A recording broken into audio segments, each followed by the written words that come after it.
I have lived in Manhattan my entire adult life. I came to New York City to study fashion at Parsons School of Design at 18. I've worked in design, photography, marketing, media in the fashion industry since then. I met my husband in Hell's Kitchen, a born and bred New Yorker. When his parents passed away a few years ago, they had built up and maintained a beautiful former dairy farm in rural Dutchess County. The farm had been in the family for 20 years, and it meant so much to them and represented everything about who they were. So my husband and I had to find a way to be able to maintain it to honor them. This meant finding income streams that allowed us to both pay for the taxes, the upkeep of the grounds, and everything else a couple with no experience owning a home and land outside of a big city entailed. We didn't want to be hands-off.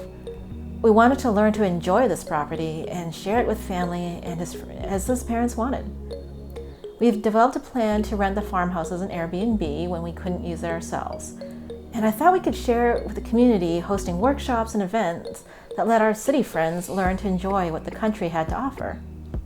And I started doing this with the blueberry bushes across the stream. I made jam because it was an art that used things I grew up with. And it was a skill that generations of farm families seem to pass down. I keep meeting people who tasted jam and would give me anecdotes of their grandmothers who also made jam. Building a business from the country is a small community is very much different from making your way through large corporations in America or Manhattan. I had the opportunity to work with lots of business owners all over New York State who I am humbly learning from and inspired by. I sold my first products at the craft market in town to get feedback from locals who gave me the confidence to do maker markets back in New York City. One of my regrets is that my mother-in-law had wanted to spend a day picking elderberries and making jam together, and we never got to do that. So that was something in the back of my mind when we were putting this plan together. Since then, I've planted some elderberry bushes in her honor, but it's still going to be a few years before they become part of the lineup. People always get together over food. Treats bring people joy, and I love giving gifts. The jam, and then marshmallows, and candy, and greeting cards, and leather goods. This city mouse became a city and country mouse, and we began honoring our family legacy in the process. I get asked how I named the company Wicked Finch Farm. I was sitting on my patio, conceptualizing what I could do with the property and what the personality of the brand would be.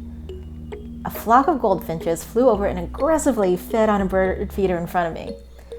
Beautiful creatures that people think of as cute, but would never let anyone stand in their way of achieving what they want. Hey, you can take the city girl to the country, but you can't take the city out of this girl.